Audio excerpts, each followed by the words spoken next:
Uppercut, uppercut, sonic boom!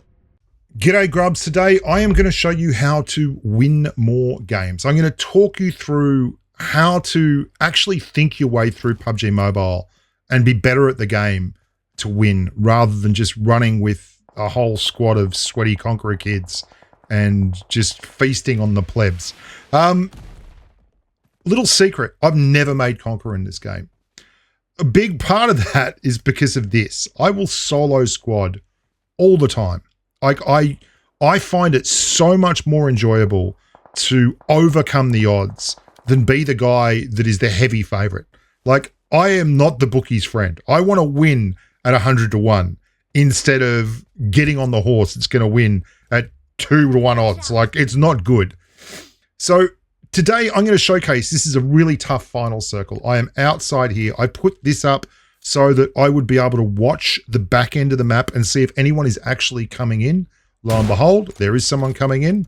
Thank you very much, and that's the end of him. I am running the DSR with a barrel extender, which is a one shot for anyone with a level 3 helmet, like that guy there. I'm also obviously up on the side of a mountain because, I mean, yeah, that's what I do. I like these mountains, and it's not always because it's a safe spot. We often go to mountains and the top of roofs. If you watched the video last night, you'll know why. You've seen a couple of videos where I've probably jumped to horrific areas because they're fun and everyone starts smashing you and you very, very rarely win off them, but they're fun. So what am I doing? I know there's 2 people over there. There's me. That's 3. There's actually more than 2 people over there, but I've only seen 2. That means I don't know where 11 people are. I know there's people up there and they're fighting the guys that I was fighting before. And what I'm doing is I'm looking at the circle and going, okay, I'm in here.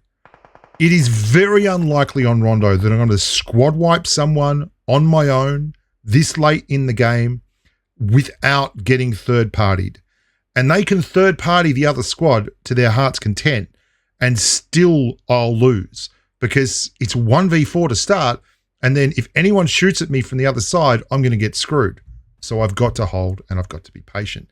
Now, these guys out there, they know that I knocked them from up on the rock. They don't know where I've gone. And I'm not going to move and I'm not going to give anyone a target. And this is the boring part of PUBG Mobile when you're watching it. But if you're involved in this, if you're solo, it's not boring at all. It's adrenaline pumping because the whole time you're trying to work it out, you are actually fully under the pump realizing that if anyone sees you, you are going to get shagged. And the other thing is, I'm not taking the shots at the guy that you saw on top of the hill there because my plan is to let these guys who are also outside of the circle rotate in front of me. And then I want to clear one of them or get a knock and either let them fight someone on the top of the hill or this is the squad that I'm going to have to wipe from behind. It doesn't go exactly to plan. And that's not a surprise because this is PUBG Mobile and anything can and will happen. But you've got to go in with a plan. And what a lot of people don't do is watch the circle. They're so worried about kills or they're so worried about their loot or they're so worried. There comes a time in the game where you just make decisions and you roll with it. It might be that you've got to push into the most populous place on the map and fight everyone because that's the best place to have and it will guarantee you the win. It might be that you've got to be really, really slick and hold the back end of a circle and be okay with rotating late or taking one shot to win the game. And that's what we're doing here. We've got to make sure we knock with this first shot, right? I'd love to mortar them. I'd love to mortar their car, all that. What I really want for them to do is engage with people below so they start taking third person behind an object, which is what's happening here. There we go. We got our knock. And then straight away, we're into these guys.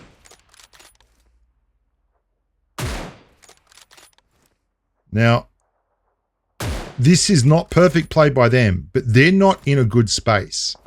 There are a lot of people around them, and they are just trying to get by up here. You can see that the gunfight's on the other side of the hill. There's another headshot. And now we've got to rotate in. And those smokes are excellent for me because I'm not actually trying to get the kills here. This is how I'm going to get in. I got a knock. They're in smoke. I'm not going to go pushing into that smoke. Hell no. This is about getting in and winning the game. Now, the crazy part here is all the time I've spent over there looking and watching. Guess what?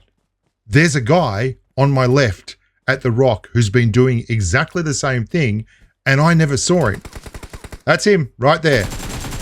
And he does the absolute worst thing you can do when you've nearly killed a guy. And that grenade also took the bloke out that I knocked earlier, bar flu. He gets the shots, he nearly kills me, but then he goes back for more when I'm actually looking at the rock. And that was great for me because it let me absolutely have a chance with the AK aim of getting the big headshot, and that cleared him up. So now we're holding again. We're down to me versus 8. They're all belting each other, and this is when you take a chance. You're like, you know what? Just going to throw a few mortar rounds downrange. It's not going to hurt anyone. I've got 16 of them. I found a bunch of mortar rounds. Thanks very much. Didn't find a level 3 helmet, which was disappointing, but still, we live and learn. Again, you can see where the mortar rounds are landing. They're not actually landing exactly where I'm firing them. They're landing a little bit long, or they were landing a little bit long. That's because the hill falls off there. So even though the reticle is on top of them, it's going to fall off. Something else you might notice me doing, and this is a particular Rondo thing, is I will throw grens to make holes in the ground. There is nothing better on Rondo than digging your own foxhole. We're going to smoke up there. There's only 4 others left. Everyone has smashed each other. We have been super patient. We've waited. We've played a really strong game in this circle, and we've got ourselves to a position where we're actually not doing so bad. So the squad that was in the apartments, stadium apartments, is now starting to rotate out towards the hill here. That's a knock. So I know there's at least 2 guys on my left. With me, that's 3. So there's probably 2 guys up ahead as well. Now they're grenading the smoke. I'm just going to hold here in this smoke. I'm quite happy for them to let each other rip each other apart. This is what you got to do. I'll show you another game, maybe tomorrow night, that was much better than this in terms of Final Circle heroics. But I just thought this was so precise. Look at that. Because I cleared that one guy, the other guy cleared one guy, and suddenly it's down to a 1v1. Just like that, we've gone from being outside the circle with like 15 people left, maybe more, with a couple of good sniper shots, one lucky clutch up, we're now in a 1v1 to win the game. And this guy is playing so sweaty.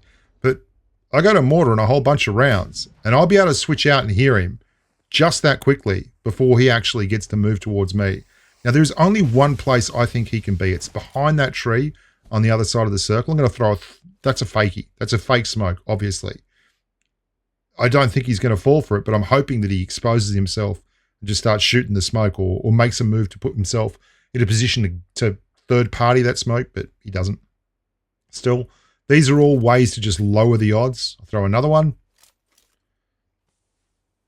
You lose absolutely nothing from the shots you take, hey, Gretzky? Anyway, here we go. We're going to take another one. Now, he's got to be behind that tree. Like, if you look at the circle, if you look at the snaking, he's going to be behind that tree. And this doesn't hurt me at all. These are all free shots at winning the game. One of the best thing about the mortar, and people don't realize this, is it's just free shots at winning the game in situations like this. If you die with mortar rounds in your backpack and there was nothing stopping you from just doing this, you should be giving yourself an uppercut. I hope you enjoyed that. I hope it made you think a little bit about the way you work into a circle and the way you really think about the game. You can overcome some incredible odds. I'll give you a quick look at the video I'm going to do very shortly. And this is a win, mind you. I've driven into the rock in the middle of the circle, crashed my car, knocked. Yeah. You think this isn't hectic. And this was such a great game because I was literally under the pump from 3 different horizons, cars everywhere, smoke, and I had to manufacture a win out of this, and I did. And it's a great example of just how well you can do if you keep your cool, think it through, and literally just use your brain. You are going to be okay. You can survive a lot more than you think you can. All you have to do is watch a couple of the squad videos where we land on top of things and get mortared and grenaded and shot at by 4 different squads and crushed by fiddlesticks. It's possible to survive all kinds of horrific situations if you just stay calm, stay cool, and work the numbers. I'm Bushka. If you want to see how we get out of this one, tune in next week. Well, maybe in a couple of days, and I'll show you. Until next time, look after yourselves, stay safe on the battlefield, and au revoir for now. See you, amigos.